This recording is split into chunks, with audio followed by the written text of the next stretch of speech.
Good morning and welcome to the Rewind Show, the Sunday supplement 208. I'm Steve Brown, and in his usual place, with a different trophy this week, is Brent Peters. How are you doing? I'm absolutely fantastic. How are you? I'm fine. I were a lot better start at week, just slowly, gradually, improving. And then Wednesday came, it went from that to that. Well, About 10 o'clock. The one thing I've got to say is that you always say this, and I know we've done nothing yet, but no, we haven't. But in a season, when any team goes through that dip, and then the people come out and start throwing pelters, like they do when you're wearing your crash helmet because they're banging off the pelters, right? Yeah. Always remember, a season is 9 months, and it's never over until the fat lady sings. Yeah. I'm going to say something else, but I'll be in trouble with Mrs. B if I do. What you're trying to say? She's fat, there, Mrs. Brown. That's ridiculous. I don't think that at all. You don't watch this show. No, but like you say, Brent, it is over the space of 9 months, and the lads know, everyone knows, in the league we've just lacked consistency, lapses of concentration. A lot of the damage has been self-inflicted, but when it comes to the cups, the lads turn up. Yeah, like that, and that's the reason why I've nicknamed them the special ones, because they are the special ones. I mean, listen, there's players out there that's never been playing at a higher level than what we're competing at, and they've never been to a cup final. There's teams out there that's competing at the same level and higher, and they've never been to a cup final. They might have done in the history, but in the current crop of players and teams, they've not been to a cup final. And these lads have taken us on a journey, and they've taken us to 4 cup finals in the space of three seasons, which is absolutely fantastic and some great achievement. And and they deserve. Listen, they've done nothing yet, and they've got one hurdle to jump over. But don't back against them, because one thing the lads do when they have to turn up, they do turn up. Yeah, and they've proved that they can mix it with the best. I mean, I was just looking this morning before we came on air. In this competition, in this Lancashire FA Challenge Cup competition, we've not conceded a goal in the run through, and we've played some really top sides. Just to pick them out. We win 3-0 at Uxton. We've played up at, am I saying this right? Uxton, right? Exton, right? So we've won 3-0 at Exton, and let's be honest, consistency over the last few seasons in terms of being in and around the playoffs, Exton have been there. They're obviously challenging there again this season. So to go there and win 3-0 was no mean feat. It was tremendous performance from the lads on the night. Yeah. But they needed to, because the amount of times we've played them this season, and they've always had the upper hand on us. Yeah. But in that game they didn't, and we were worthy winners. And then obviously we play a strong side in Radcliffe. We win that 1-2-0, and then we play another strong side. Let's not cut away from the chase. Padiham are having an excellent season. They're 4th in the league, in the Premier League. I've just looked at. I've just been, while you were talking now, we're just looking at the league tables and looking at the goals. And you say we've kept a clean sheet against the likes of Radcliffe and Exton, but with Padiham, they've scored over 100 goals this season, that team. Yeah, and you can actually see from the performance on Wednesday how they've managed to achieve that. Yeah, exactly. They were really, physical. And when I talk about physical, I mean it in the right context. When you look at their team, and again, I'm not taking anything away from our team. When you look at the Padiham side, before you kick a ball, you look and you see the stature of the players, and they're like, they're just the physicality. You look at them and you think, looking at, they're strong players. These, they're physical, they're strong, and I'm saying it for the right reasons. And then you look at our players, when you look at us, in terms of, stature and what we're about, there's a kind of a mixed match. But one thing you should never do is underestimate what our lads are about, because they'll stand up and fight with the next person. When I talk about mixing it and getting amongst it, they'll stand up and be counted in that side of things, and also in terms of ability and skill factor. They've got it in abundance. So going into that game, I mean, it's like the game before, when we were in the changing rooms after we'd played Ashton Athletic. It came out in the changing room, and one player turned around and said, if we play like this on Wednesday, we'll get absolutely ripped and turned over because Padiham are a good side. Now, I didn't say anything to that, but what I did say prior to in my pre-match talk in the changing rooms before the Padiham game, and I made a point of it and said, don't underestimate yourselves, because whilst Padiham are a good side, but you're a very, very good side if you turn up, and that's what they've got to do, and that's what they did do. They turned up, they went toe-to-toe with them. You always know what.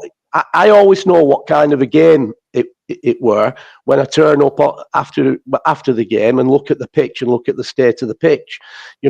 Usually when you're playing a team and it's like tippy-tappy football, there's hardly any blinking divots come up in the pitch, but they weren't blinking divots after Wednesday night's game. They were actually physically craters. I thought there'd been like 22 rhinoceroses running around the pitch because there were massive blinking big holes. But that comes from the competitive nature of both sides. They were, challengers. They were going in and we were going in. The stakes were high. But you know what made it as well, and I've got to say this, what made it as well and made it a good spectacle and a good game, what made it was the officials. I thought the officials made it, because there were some, good, strong, physical, competitive challenges, but some of these younger referees that have been pulling that, like pulling them. But the referee on the night, I thought he had an excellent game. I mean, people they can never win, and I can probably hear my ears burning now with certain people. I thought he had a leaky stinker, but I didn't. I thought he, he just let it flow, he let it go on. And it were a very, very good game. And I kind of do think that, I think if I analyse the game back overall, I think the 1-0 scoreline, and I'm sorry, Padiham, but, I think the 1-0 scoreline actually flattered them, because I think in all fairness, I think we had all the better chances throughout the game. Yeah. I felt we should have scored more. And we had opportunities to score more. I mean, don't forget, as much as Kyle Siddall scored an absolute fantastic goal off a free kick, he's missed some opportunities on going up in other instances. Alex Mellor's missed some opportunities in other instances where we probably should have finished. Toby's missed a penalty, so obviously that's a chance as well. And then poor Ollie Hodgson, who I have to say happy birthday to from yesterday. I hope you had a great day, Ollie. But let's be honest, that blinking ball that appeared in the pitch, I've bloody kicked it to death because it appeared at the wrong time, and obviously took you off your scent and bounced up. And, but other than that, I've got to say, the defence. I told you, on my side, we got a good view of it, and he were going through. And I would have put my house on Ollie, because he's a quality finisher of the ball. It did bounce just before he kicked it. That's what I said. It's that mole that's appeared. They usually do appear, but they don't appear while the game's going on. But thankfully, it was all done and dusted then, because that was almost nearly the last kick of the game, wasn't it? But like we say, what we're trying to get at, Steve, is like 1-0 is always a dangerous scoreline, and they really, really turned the screw on us in the last 10 minutes. But don't forget, there were lads absolutely. They'd run this. They'd absolutely physically and really, really, they've competed physically, and they've really, really, really gone to task in terms of putting in a powerful, workmanlike performance. So it got into the last 10 minutes of the game, and there were some players there that the niggles that they started with had come to the fore really badly, so they were struggling to stay on their feet, basically to move. I mean, the fact that we had to take Michael Gervin, give us everything, like all the other players did, but it got to a point where he just couldn't give us anything else. He just couldn't move, So it ended up where we probably had, with the substitutions. I mean, we didn't want to introduce Malachi Clark because he was nowhere near 100% fit. So there was no point in bringing Malachi on, because, it was great to bring on, the likes of Ryan Siddall. The fact that he's been away and he's not where he should be at the minute, but nevertheless, for 10 minutes, he could give us everything he's got, which he did. He made a nuisance of himself in there, and that's what we wanted, people to make a nuisance of themselves. Yeah. And then you've got, what Ollie's going to. Ollie's been fantastic all season. From an 18-year-old, he might get frustrated at times. Now he's celebrated his birthday, didn't he, yesterday? Yeah. So, but what I'm saying is that when players are on the bench, they get frustrated because they think, some games they don't get many minutes. But the issue is, I always say that the bench is every bit as important, if not more important, than the starting lineup. Definitely, it really is, because you've got Ollie, and then you've got Joe Booth. Again, another lad that's chomping at the bit and wants to be playing more minutes. But they've got to realise that, when we've played the likes of Ollie, and we've started the likes of Ollie, and we've started the likes of Joel, when we started them, because they're not where they should be yet properly, they've kind of failed, if you will, because I wouldn't say they've let us down in terms of endeavour, in terms of commitment and determination and work ethics. They've always put in honest performances, but when we started them, they've lacked a little bit. They've not. Whereas when they've come off the bench, they've excelled. Yeah. And I kind of think that's where, if you look at it, if they went to it's no surprise that when they do come off the bench, Brent, they're always effective, and usually they end up on the score sheet. Well, they do, yeah, exactly, and that's why they are where they are. It's part of the progression. It's part of their education. It's part of, don't forget, this is a brutal competition that we're playing. The North West Counties League's not to be, it's really, really competitive. And I'd say in a lot of ways, even though we're in Division One, you look at the teams in Division One. There's some excellent teams that are more than hold their own in the Premier League. How many players actually come from the professional game? Come on loan. Probably play 23s at maybe Burnley or somewhere, and then they come to the North West Counties. And you're nursing them for the first couple of weeks because they can't, because they're struggling. Struggling, yeah, exactly. So, but I get it, we've all been there. We've all been like 17, 16, 18.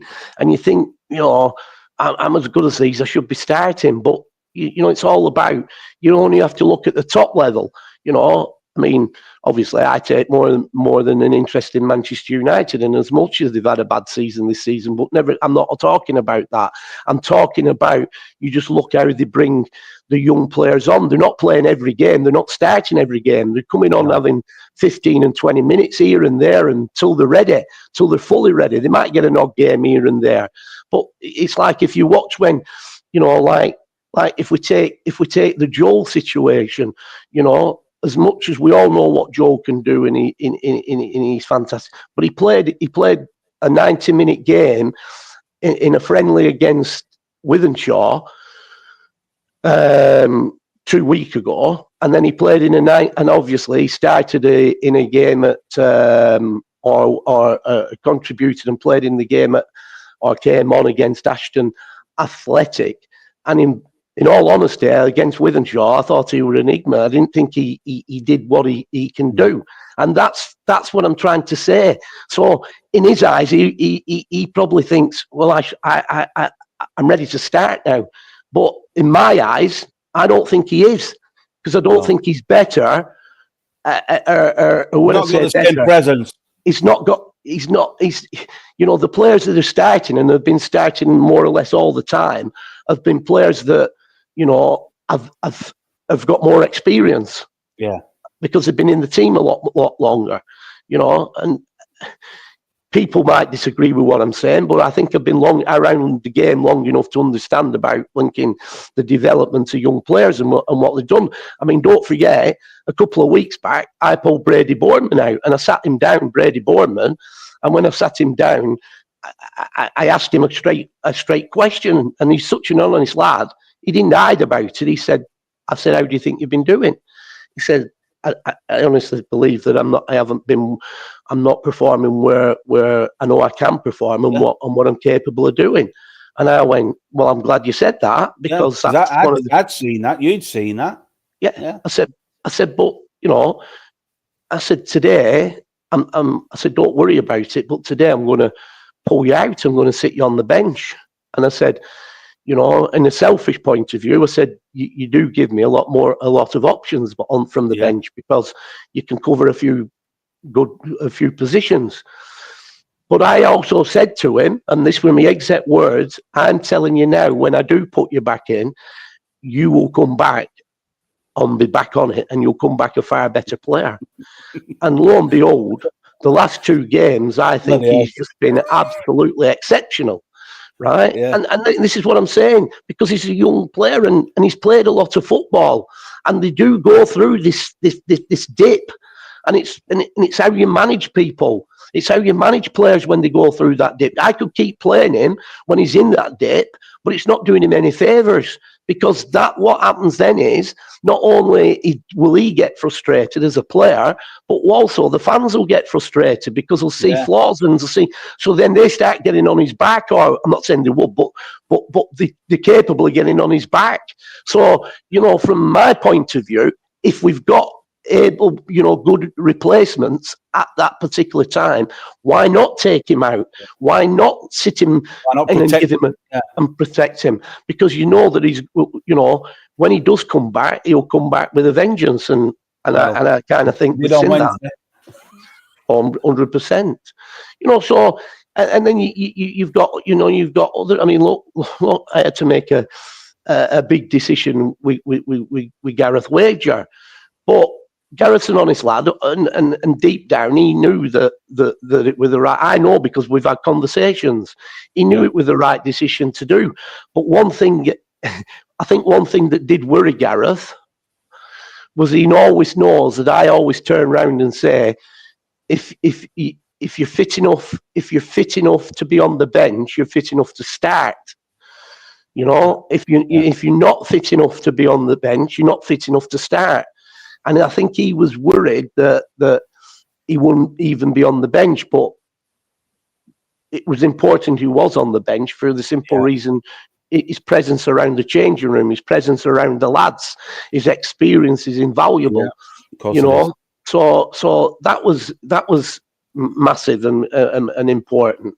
And then you've got the likes of Jack Haywood. He's never ever let us down. The disappointment, probably in Jack's point of view, is as a football club and me as a football manager, and we can't stand still, and you're always on the lookout for good players, and obviously sometimes you go out there and you get players in and they don't hit it off, or you bring other players in and they do hit it off, and they're kind of more advanced than the likes than what you've got. And the more so when that happens, which when they are more advanced, it kind of shoves you back a little bit. And I think that's happened with Jack. But at that point, what you need to do is really push on and step up to the mark. Yeah. But I think that when things like that are happening, that's where my coaches have done a tremendous job this season. Let's get one thing straight. Absolute, fantastic job in terms of once basically I've got home to my coaches how I want us to set up and how I want us to play and the roles and responsibility. Once I've got through to them and said this is how we need to be, this is what we've got to do, this is like the key to success. We've played like this for a long number of years. We've been working on this even before when the likes of me and Dave Felgate were together. So they had to buy into that. Now once they bought into that and understood what they were doing, they then got to go out there and transform that with the players and make sure that the players are drilled home and fully understand it. And they've been fantastic with that. They've done really, really well. But I kind of think it goes beyond that sometimes. But when we've got good quality young individual players like your Joel Booths, like your Ollie Hodgsons, like your Jack Haywards, and there's some more in the 23s, like basically Ellis Hill, that probably he's a confidence player and he needs, there are some very, very good players. But I think what needs to happen with them players, it's all right as when we're out there on the training field, they're being coached as more of a group, more into the team, but not individuals. Now that isn't knocking the coaches. What it is, there isn't enough time. Yeah, because you only got time slots for you've only got a time slot for 2 hours, maximum 2 hours. So basically, it's difficult to start doing one-to-one coaching with them. Really, when the lighter nights are coming now, probably they've got more chance if they we've only got a couple of games left here now on Bake Up, so we could probably utilise our own pitch bet more and probably have longer training where they're still carrying on with the team set up, but equally take a bit of time out to improve the individuals 1v1s. Yeah, but because I think that's where I think if I've got to be honest, in terms of Jack, more Jack, I think there should have been a bit more time spent with him, because he's in a situation where he thinks to himself, well, what more can I do? Well, there is a lot more they can do, but it's like, how can I explain? It's like if you're at school and you're doing all right with your maths, and nobody's like really trying to take you to that next level, right? And because nobody's helping you, and you sat there, but people are saying to you, you're capable of going to that next level, which we know he is. But then you sit there, and he goes, "Yeah, but I need help. I don't know how I'm going to get to that next level." And he's right, isn't he? He's 100% right, 100%. And I think that's where we've got to. I think if we've all got to look at ourselves, me included, that's where we've got to look. I mean, it's all about money at the end of the day, but probably we need more time, like we've just mentioned, but we also probably need a couple of more coaches, that can fit into our ethos, and, that they can spend a bit more time with them, where they can do, or even bringing coaches in like on a ad hoc basis, just for individual sessions, or as and when you want them, Brent. Like you were talking a few weeks back about Andy Payton, how it would be good to have 1 or 2 sessions with Andy. Well, yeah, I think somebody like that, like especially for the strikers, he'd do really well with them. But listen, it's like anything else in football, and it's like when when you're in a situation like Andy is, they're not going to. I'm not saying he won't. I couldn't pull any favours in with him. He would come and do things for me as a favour. But it comes to a situation at some point where he's in demand, and when you're in demand, you want paying for it. So if you want paying for it, but then it comes to where does it stop? Because it's all right having volunteers, and I mean, sometimes people can come in because they're in good situations, with their job and everything else, and they're giving something back. I mean, we've got somebody here like that, and it's brilliant. The situation in it, but it hurts me a little bit because it's the same. It hurts me, and it hurts me a little bit with like our business development, because in the past, like, this is digressing, but it's the same principle. I firmly believe when you're asking somebody to do important jobs within your setup, if they're important, you need to find some money for them. They have to do, because if you don't find any money for them, what can easily happen? I'm not saying they'll take their eye off the ball on purpose. They won't. There's no incentive. But it's a secondary situation. Like, for instance, all the people before Jane at the minute. I mean, this is going to have to change. But we've got Jane Pallister, who's a lovely lady, and she's pretty well switched on, because she's a business, and in her employment, she's a business. She's kind of a business advisor. She advises businesses. She's good at what she does. But the problem we've got, everybody before her, on business development, get commissions. They didn't do it for nothing. They all got commissions. Yeah. And the commissions come out of, it's not coming out of the club in such. It's being passed down from the businesses that partner us, and it comes out to what they're paying, and part of it goes to them.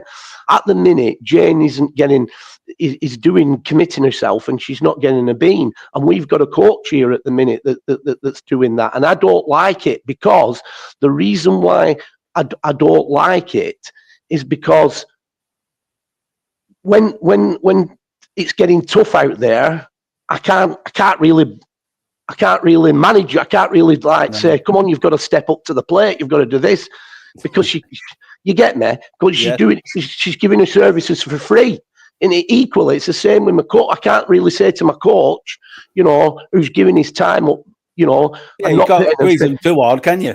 You need to step up. You need to spend, end of training session, you need to spend another half an hour with him on a one-to-one. Yeah. And then before you know, well, blinking heck, and then they've got home lives. They've got to juggle it with the family. They've got a wife at home, and are they understanding? Or otherwise, it's like when you're involved in football, you don't see your family at home or anything like that. Do you follow me? So the difficulty is, and what people have got to understand, I don't like that situation. I would rather have where I'm saying, right, well, this position carries this much money, and that's what you need to have, because then I'm in a better position where I can manage them people, because they're being paid for the services. Whereas if they're volunteering, I can't manage them because they're volunteering. And I think the higher, the more we as a club progresses, that is what's got to be the end aim at the end of the day. But there's so much goes on in a football club. It's frightening. You people don't understand on the outside. There's a lot to pay for, and a lot of outlay. I mean, the two guys that have done absolutely fantastic over at Nelson in terms of what were the facilities there. I bumped into one of them not that long ago in Burnley, and he said, "Where does it end?" He said, "I can't believe." He said, "It's costing me this," and I said, "Welcome to the real world." Yeah, because that's how it is. But I think there's certain jobs within the football clubs that you can't rely on volunteers. They need to get some incentive out of it. Especially if you want to be a professional outfit. 100%, yeah, 100%. But it is difficult, and I know, and I appreciate everything that everybody does, because they're giving something back. But there are positions within the football club what demand you can't really run that part of it, if we're being honest, on a volunteer. It can't happen. You know, we somehow, somewhere, we've got to find that money to be able to. So when we're going back to the likes of when you're saying that we could bring in a specialist coach, yeah, we could, but it's going to. What I'm saying is, it's going to cost money, and it's just an addition. I mean, let's be honest, up to probably, and it's true this, and you'll start laughing in a minute, but I'm being serious. You know, over the times here, you know, until the FA clamped down on it and really jumped on it, I were doing, even though I was managing, and I'm managing from the technical, there's been times here where I've actually, physically take the training. So I've taken the training. If I've needed help at training, I've got senior players that have got involved in it. Yeah. At training, so I've pulled them in as well.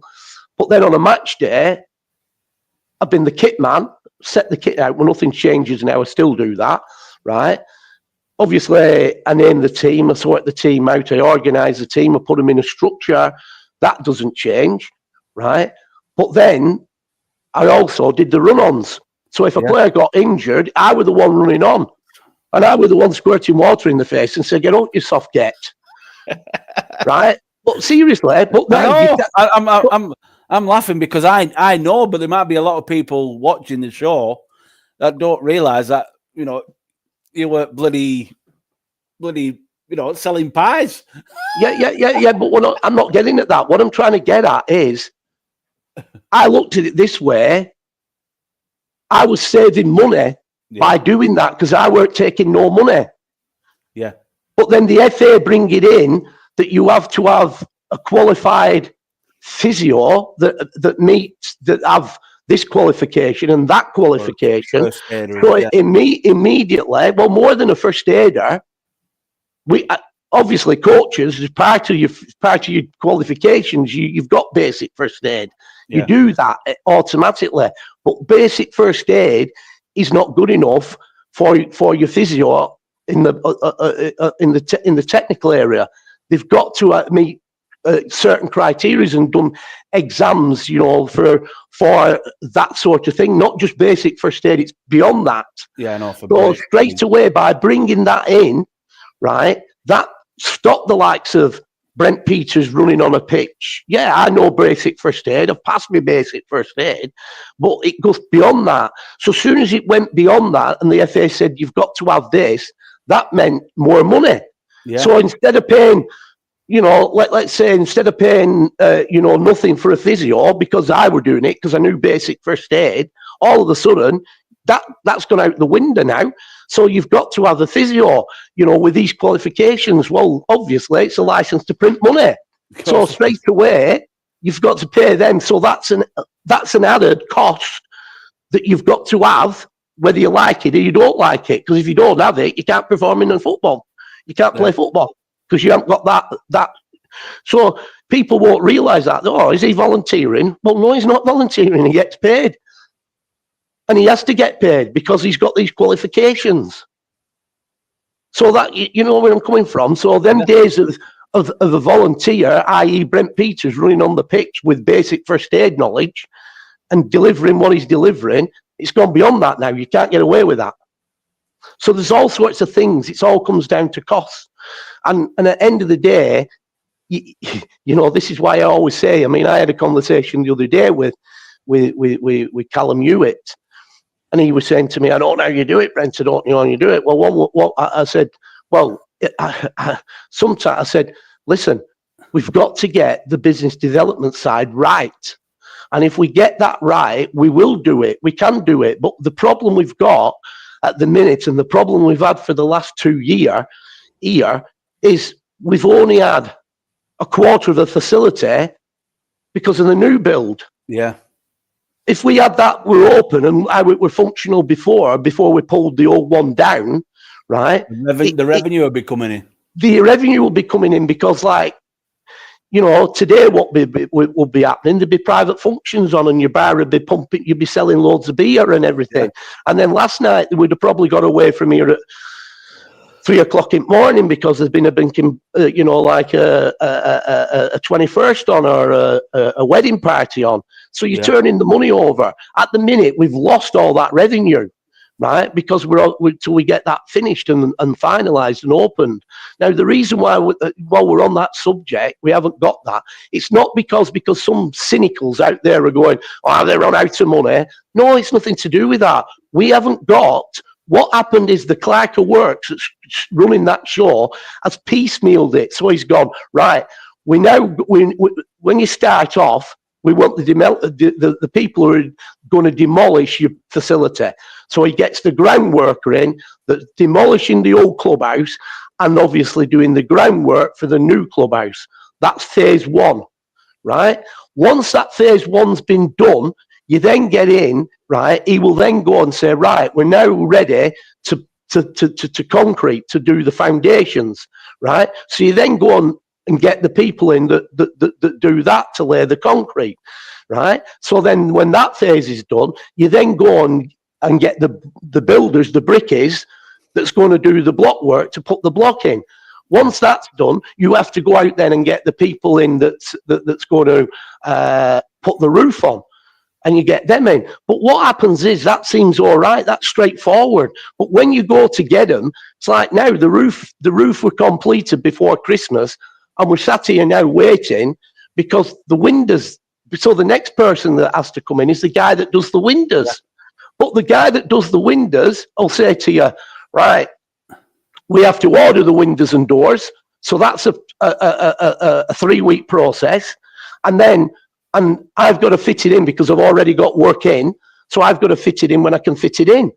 So instead, it's not like, you've got to drop whatever you're doing and start going on Bake-Up Borough. There you go. Hang on. The first time I can come and look at you and do you is probably middle of March. Yeah, you know, so all them weeks you're waiting, sat here. So it's not that we've run out. We're waiting for them to A, get the windows, and B, fit them. And then same again when you've installed all that. Then you've got your chippies and everything else. You've got to wait for that. You've got to wait for that. At, 4, 5, 6 months. Well, hopefully not, because we have as a Northern No game at weekend. You know, I started banging the drum and round a few people who are in the know to pull a few, like I spoke on the phone to John Boyes and, asked him for a bit of help and so we can push it on. And then, I've spoke to Andrew Walker, who's kind of running the job and try to, seeing as if we can push it on because we need to push it on because that's what's losing us vital revenue. Yeah. And this has been going on too long now. But it's nothing to do with, it's got nothing to do with the club or anything in terms of that. It's like if you've got a car outside there, all of a sudden your brakes have gone and a garage says to you, listen, Steve, right, and he's coming in at the right price, I can do it, but I can't do it for another month. You're sat with no car for a month. Yeah, like we're sat with no bloody sports bar for a month. Exactly. So, but what I'm trying to come to and what I'm trying to say is, out there in football, and it's always happened over years and all the time. I mean, I've seen it from even the mighty clubs that's been in the Conference National and people like that, how the mighty have fallen. But they've fallen foul because they've been doing things kind of illegal, if you will, and not operating correctly. And that will only happen so long before it comes to bite your bum. Well, we were having a conversation, just moving on from the Padiham game, but I mean, we were chatting in week, and you said the league are actually looking at bringing some. I know they were talking about it before, but bringing in some kind of audit team to have a look at the finance, have a look at the finances of clubs. Listen, there's a lot goes on in football throughout, and I'm not privy. One thing that I can sleep at night in this place, right? I want to remember when I first came here, in September, it'll be 28 years. And you should have seen the state of the place. I mean, honestly, it were unbelievable. I don't want to even start to tell you on here. It'll take too many shows up, right?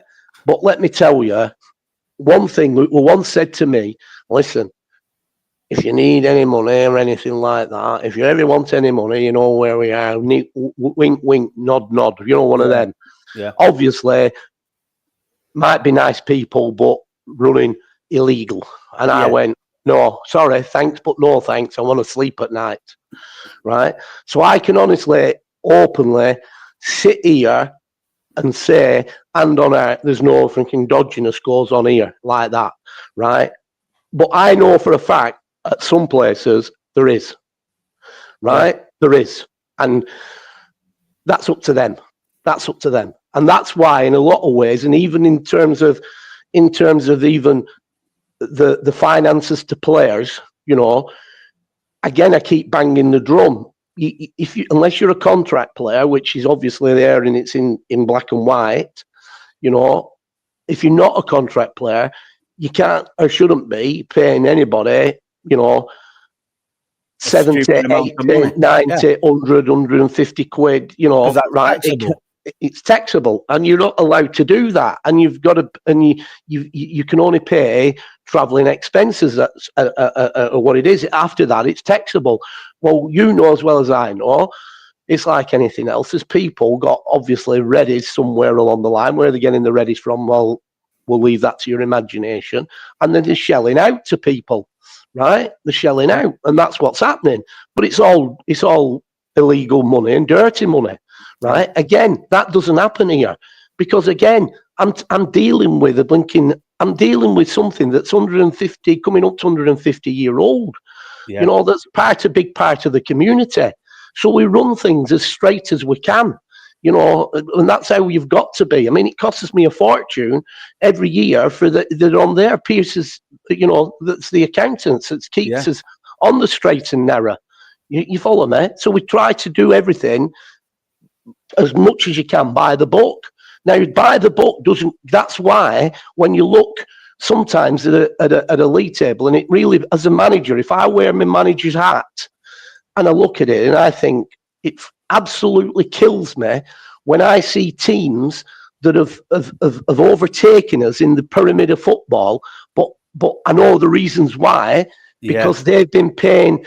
You know, they've been getting money and they've been paying absolutely ridiculous money to individuals that's like dodgy, right? Whereas you know, if it comes to lads here, you know, I try to subsidise stuff from my business, right? Which doesn't help, whereas some people, everything will be in the business, right? And then when it comes to end of the year and they've made a profit or they haven't made a profit or whatever that happens, they have a blinking summer home down on Anglesey or something like that, or even in Spain, or invest over there. Well, I don't. I'd rather.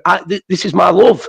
This is my passion. This is everything. So I'm here, and I'd rather, you know, put that sort of money into a top striker. Somebody said to me, you know, why do you know, when I've gone to other football clubs, when I were at Glossop and when I were at Rosen, why are you not taking a wage, Brent? I said, listen, if I take a wage, that'll be on a wage bill that I've already got, right? So if I take a wage, I'd rather put my wage into a top striker, because that top striker is going to score me the goals, that's going to put my CV, and it's going to put success on my CV.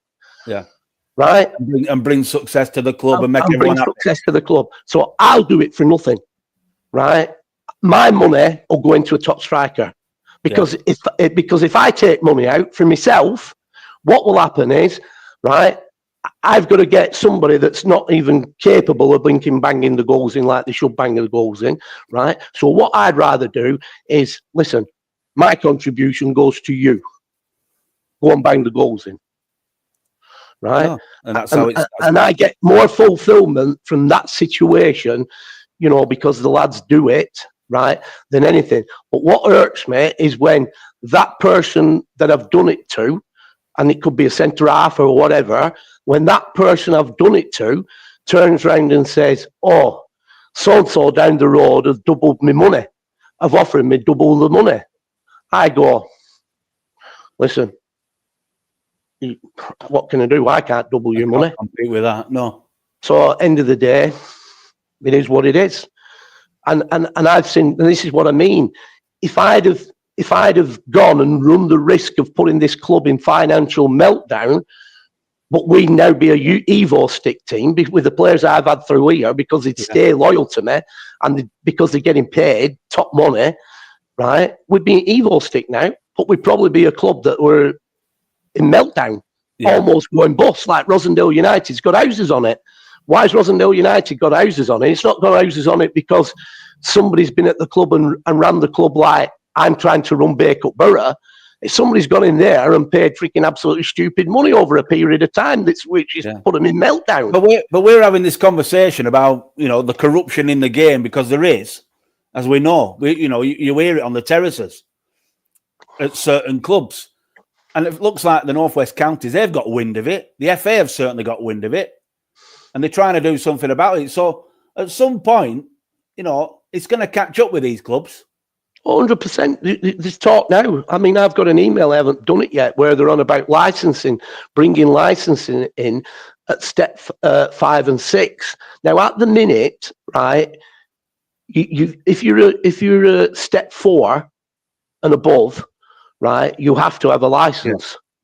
So those clubs, I mean, you'll always get a situation where somebody might come along. You could come along here and say to me, listen, Brent, what does it take? How much is it going to be to get 2 top strikers and 2 top defenders to, you know, and then build a team around them? And I tell you what I think it should take, right? And I can fund them.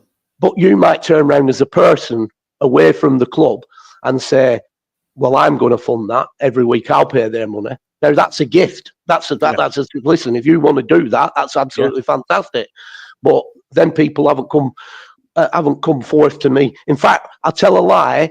3 seasons ago, our friend in Australia who used to play for Bacup, Peter, right? Peter said to me, "What's it going? Listen, I'll fund it to get you out of this league." And me being the type of person I am and knowing what football's football. Money doesn't buy you success. No, right? No guarantees. There's no guarantee. So the last thing I wanted, like a hole in the head, was to jump on it, take it, and then we fail because you can have injuries, you can have suspensions. You know, don't forget 2 seasons ago we lost Toby for as it happened. We had the wonder kid, you know, that picked the baton up and ran with it. But Toby, right, because he smashed a blinking radiator on his foot. But you don't want that added pressure, do you? But you don't want, because that looks like blinking egg. I've lost all my money and I'm backing him and all that. But there's no guarantee in football. There's no guarantee. You've seen that at Salford. The blinking richest guys in, you know, when they had Peter Lynn involved with the club. Yeah. The only reason they couldn't get it right. They were paying all this blinking daft money and it weren't getting them anywhere because money doesn't buy you that success. So at the end of the day, I couldn't. I would have lost sleep through that because it's not the club's money. It's somebody else's money in Australia. So I couldn't do that. I couldn't. You know, it'd have been easy for somebody to turn around and go, "Oh, that's brilliant, Peter. Thank you very much." But then at the end of it, you know, what's he got for his money? Because it hasn't happened, and that can easily happen. But then also, if you're paying someone a certain amount of money, like say over an expense of like 100 quid, 200 quid. It's got to go for it books because it'll come back to bite your backside. Well, yeah, of course it has. That's right. That's it. That's right. So, you know, I'd like to think we do things correct here. I mean, I've had it even in the past away from football, and I'm not going to mention no names on here, but I've had it in the past where obviously I know people that sail close to the wind, and I know people that are dodgy and everything else and all that. But I once got approached and said, listen, Brent, can I put a telehandler on that spare land? It'll only be there overnight. It'll be gone tomorrow. I went, you what? He says, I'll put a telehandler on there. He says, it'll be gone tomorrow. I knew full well it'd be a blinking dodgy, something dodgy. I went, there's not a cat in hell's chance. Go and find somewhere else to put it. But it ain't coming on here, right? Next thing I know, I found out, it ended up on some land somewhere further down or to the side of the valley somewhere. And the guy who owned the land, next thing what happened, somebody made a phone call and said, this stolen telehandler is on some land over thing. And the guy who owned the land, who had nothing to do with it, he got arrested. Because he got arrested for questioning. What's that doing on your land? It's stolen. Could you imagine that in newspaper though? Exactly. That's what I mean. Would be your name or the club. Correct. Exactly. You know what I mean? It's like madness. I've got a responsibility here. This is a big community football club. It's got quality sponsors that are backing us, like quality people, like Croft Boys, JG Armrods of the world. People like Terry's Cult, Terry's Cult, Lincoln Pierces. You can't be doing dodgy shit like that. Well, they're thinking, you know what I'm saying? But it happens. Exactly. But listen, but from a football managerial point of view, it hurts me when I think, because I look at my CV and I think, it's quite healthy, my CV, even at wherever I've been even before, because I've had success. And I've always handled teams that have had no money. So I kind of think that's quite impressive. But then I look at where we've been at bit, and I see other teams that's like overtaking us, and I think to myself, well, at least when I wake up in the morning, this football club is still alive and kicking. Them football clubs, they might be doing it here today, but they're not forced to be here tomorrow. No, very, very true. Talking of teams, Brent, I've just looking at the league table. It's getting quite juicy, isn't it, at the top of the, Division One North. Nelson, LR, Droylsden, all in the mix for automatic promotion there. Because I think some of them teams still have got to play each other, haven't they? Yeah, exactly. I mean, it's Nelson and LR. They've got a game coming up. Listen, from a kind of a professional point of view, I don't really want to. I don't really, it wouldn't be right for me to say, because we've got to remain professional. I think what the lads have done if you think about, Atherton LR. I mean, I've got a lot of time for David Jones, the manager at Atherton LR. A lot of time. I think he's done an amazing job there, and I think he's a top up and coming manager, right? And I just want him. He gets in touch with me when he got in touch with me when we got through the other night. He's always complimenting us and that, and I return the sentiment back to David. They've got through to the final of the Edward Case Cup. Now, obviously, they've got to meet Stafford Town. Now, I don't know anything about Stafford Town, who beat Asheville 3-0 yesterday. But, as you know, the Edward Case Cup, we've had it for the last 2 years. So and this doesn't, I don't know nothing about Stafford Town, but in all fairness, now that it's Atherton LR in the final, there's nothing more that if we've had to give the trophy back, I'd like it to be David Jones that lifts it. Yeah. You get me? But that's not taking anything away from Stafford. It's just that I don't know anything about Stafford or the management team or a committee or whatever.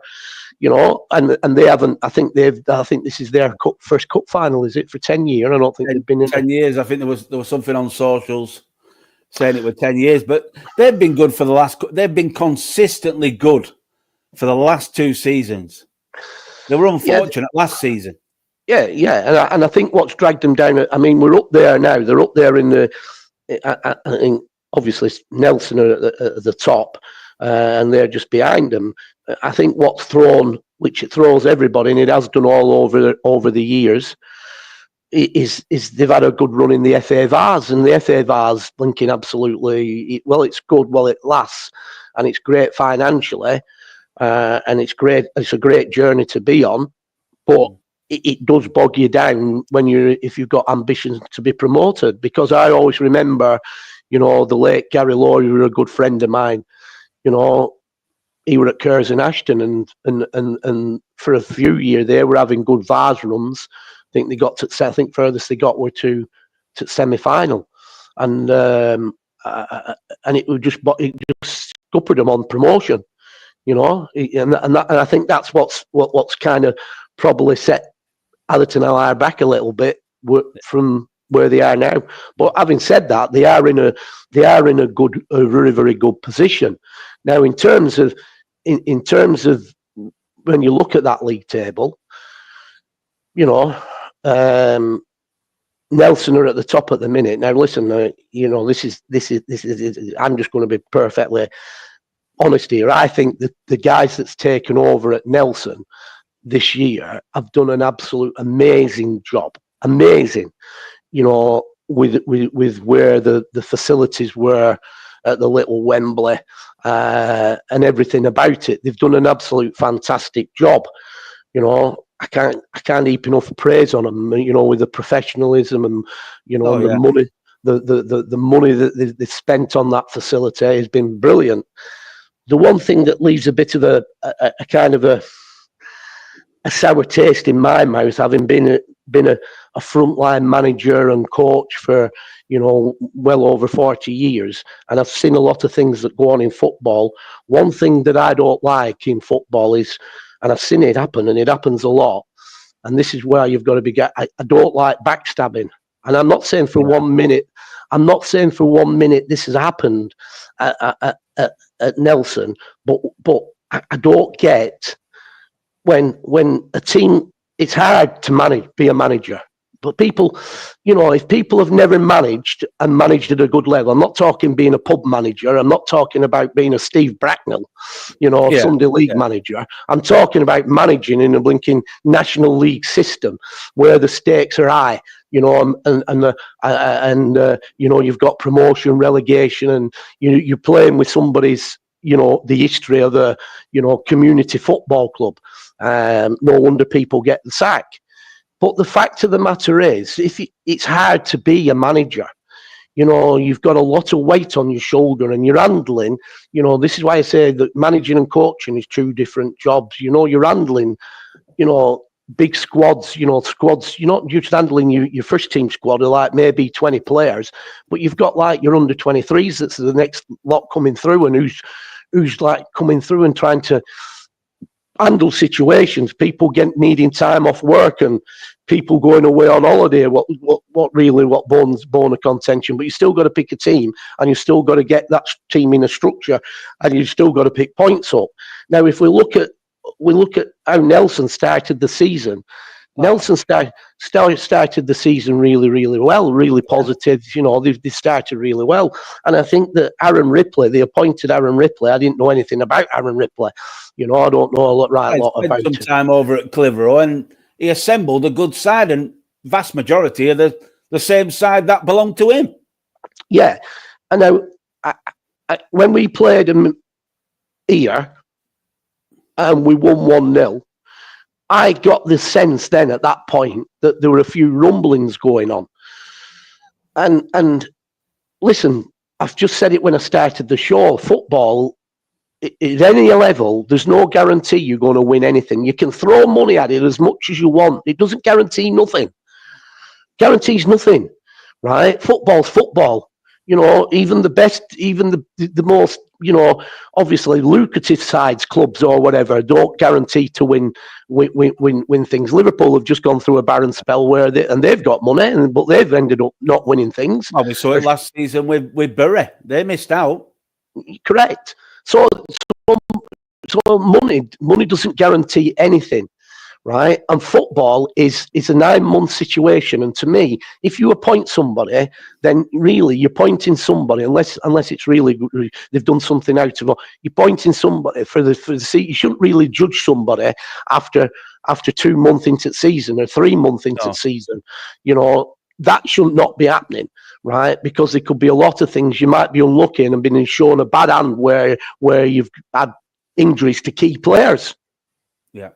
And you can't just replace them, because everybody's got the teams. If you had an bad injury in the first few weeks of the season, and you've got a excellent goalkeeper, right, and everybody else has got their own goalkeepers in situ, how are you going to replace that goalkeeper that's very good? You're going to replace him with a blinking somebody that's not really up to the level of your first goalkeeper. Yeah, you follow me. So that might be one of the reasons why your results go a bit pear-shaped. So there's all sorts of things that can happen.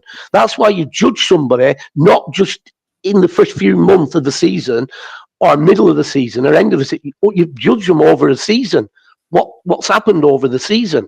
Now, in my opinion, this guy Aaron Ripley had assembled a really good squad. Yeah. Right. Obviously the board or the committee, they decide what his budget can be. That's fine. They dictate that, and he's spent it. And he's collected a really good squad, and then he's got his backroom team. But the rumblings were happening here. We beat them 1-0, and I heard a statement that they're saying, "When have we been a long ball team? What's all this long ball business?" But hang on. That's somebody coming out with statements like that don't understand football. And this is the trouble in football in a lot of ways. The people who are running football, even at blinking Jim Radcliffe at Manchester United, right, is a successful businessman. But there's a difference between being a successful businessman, running a business empire, and running that, than getting results and organising, structuring a football team together, right? And understanding the game. And understanding the game. It's totally different. You put people in place that do that. If Jim Radcliffe wants to come in at Man United and do what he does on the business side, fantastic, because that's what he's good at. But don't interfere with the football, right?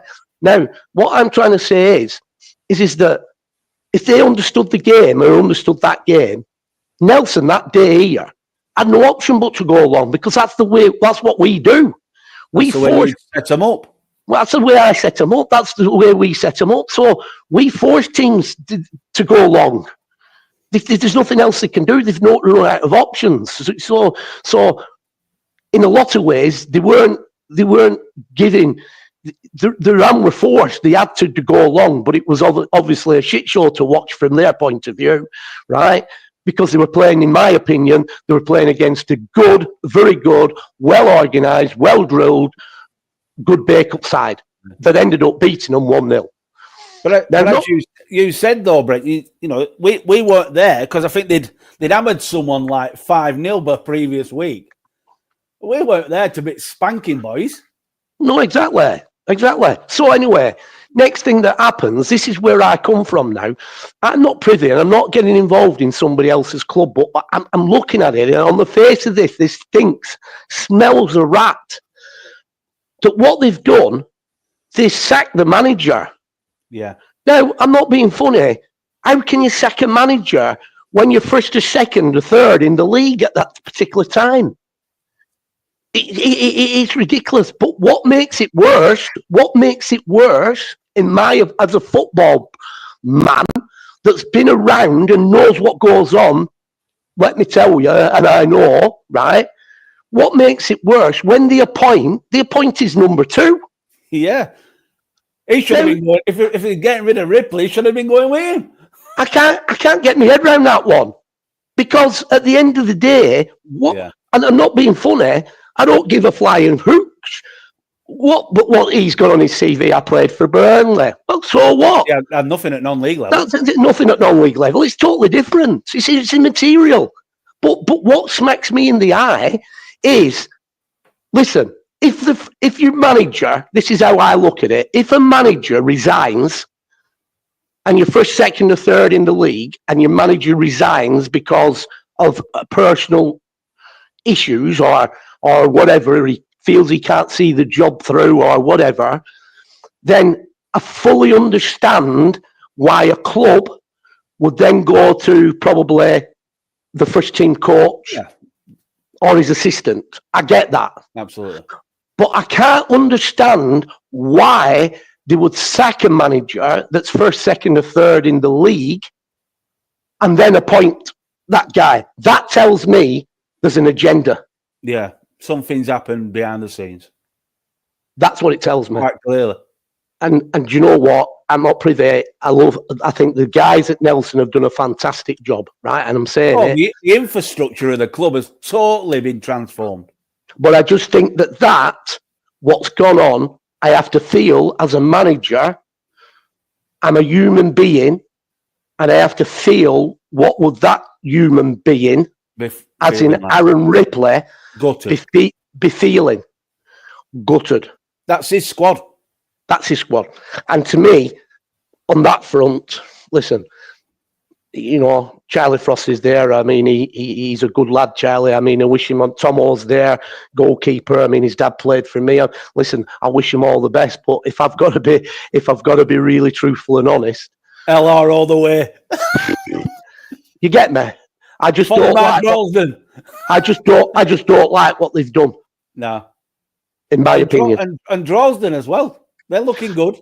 Well, yeah, but Droylsden, again. I've got a record. I mean, I just think that, Droylsden are a bit like Bury. They've got a good setup. They've got a good. How the mighty have fallen, but the mighty hasn't fallen, kind of, basically through relegation and things like that and regrouping. David Pace took a decision around COVID. He didn't want to he kind of withdrew. He withdrew. So they had a couple of year, 3 year, I think it may be, where they weren't where they got pulled out. So there were no football. Whether they played in the Manchester League, I'm not privy, I can't remember. But they pulled out. And then obviously, when you decide that you want to go back in, you've got to start at the bottom. Yeah.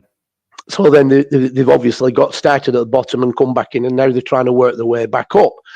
Have a lot, listen, again, I'm not saying I haven't got any time for the people at Nelson in terms of what they've done. I've given praise, and I think they've done really well. But what I don't like and what I see in football is I see a lot of backstabbing, right?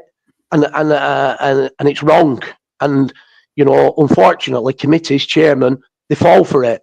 If you've run in a run of bad results, and you're having some indifferent results, what happens is you tend to get the number two or one of the coaches and getting friendly with one at chairman or whatever and chairman will probably say something like, why is he not playing Lincoln Connor Morris? Yeah. Why is he not playing him? And then he's agreeing with him. And then he agrees with him and then things like that, I can do a better job than that. Yeah, exactly. It's shit. Yeah. But it goes on. And I'm not saying that's gone on, but it stinks to me. No, but other than that, I think they've done a tremendous job.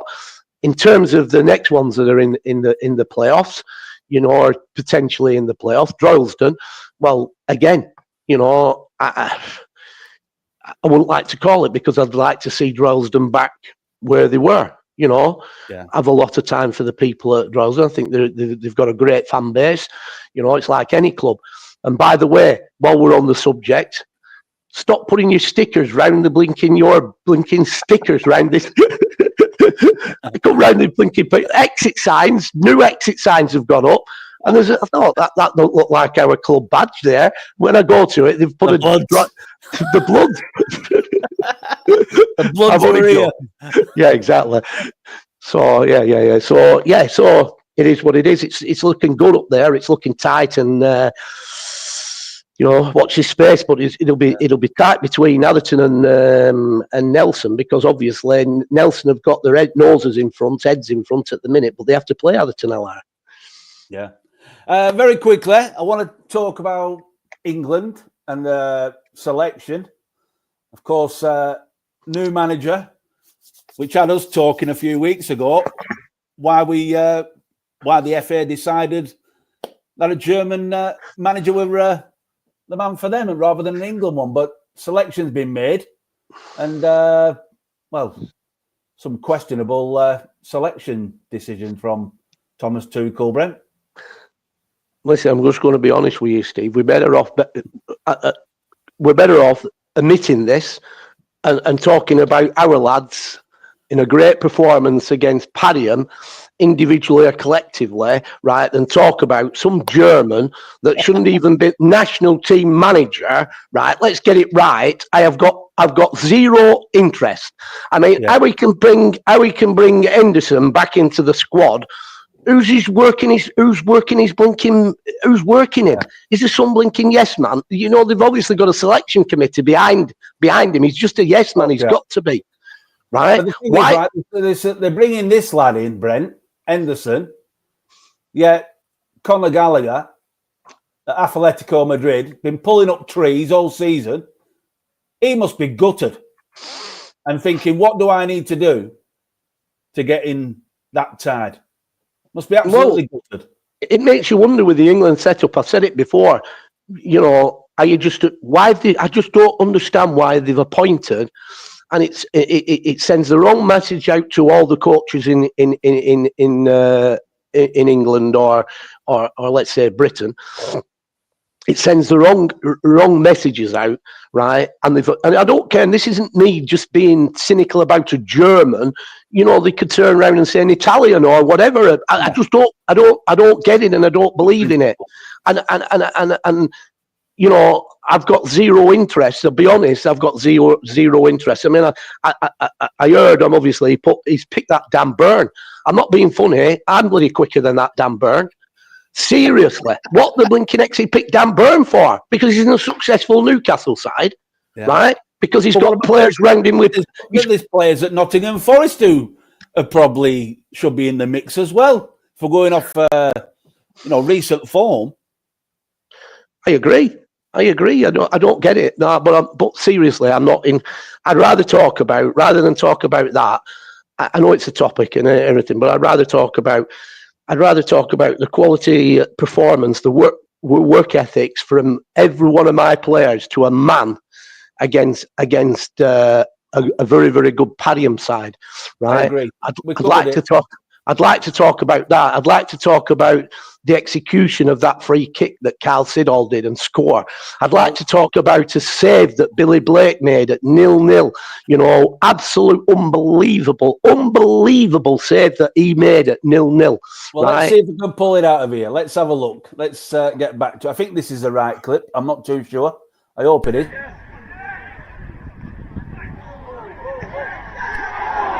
a save! Hey, Billy!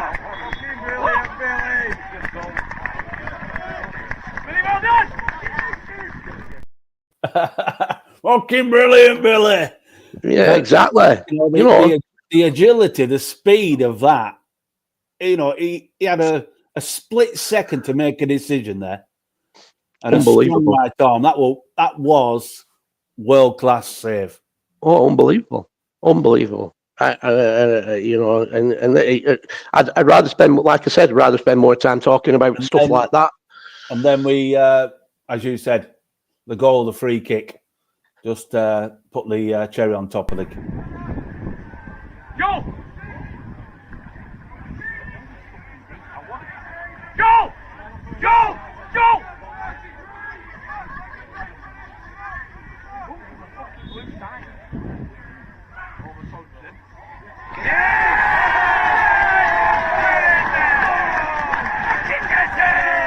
Gets it! Said he was going to stay in!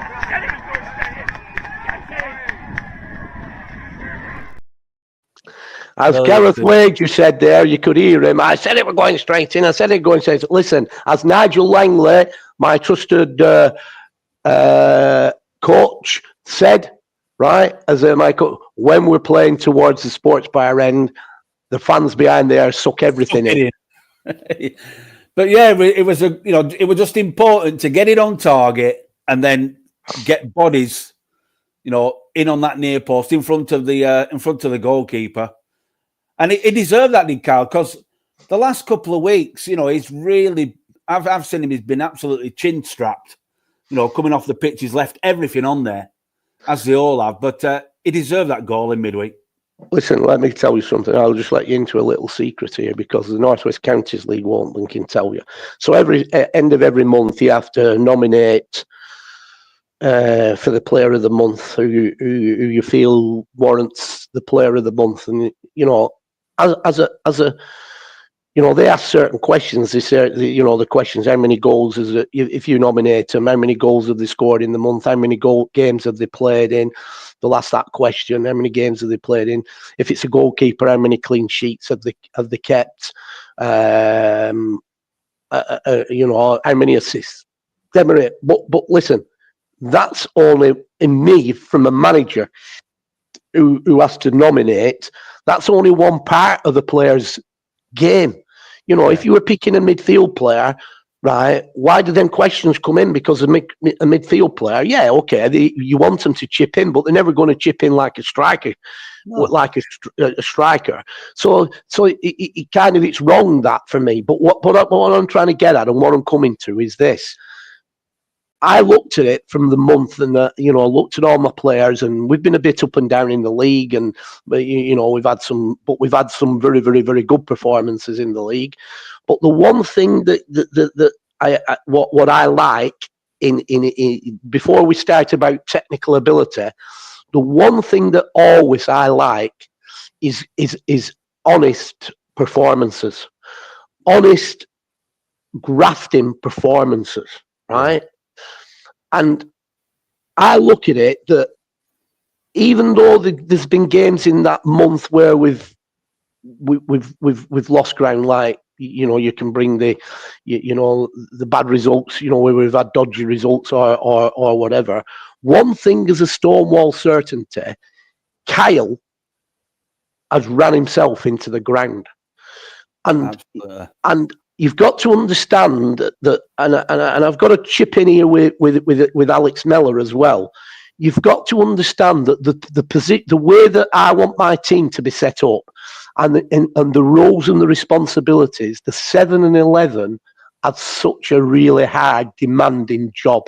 And that's why when people start having a little bit of a dig now and again and saying, you know, like might say, you know, like, I don't know, Alex needs to score, he should finish there and all that. Yeah, I get that. And that's something we've got to, like, get his confidence up on and get him into that, right? Yeah. But one of the main things, attributes that get them on the team sheet every game, probably the first names on the team sheet, which is probably frustrating a little bit for Ollie at times, and like we said at the beginning, Joel and Jack, is because of their work ethic, irrespective of anything else. The work ethics. Them two lads, right? The miles they bust put in.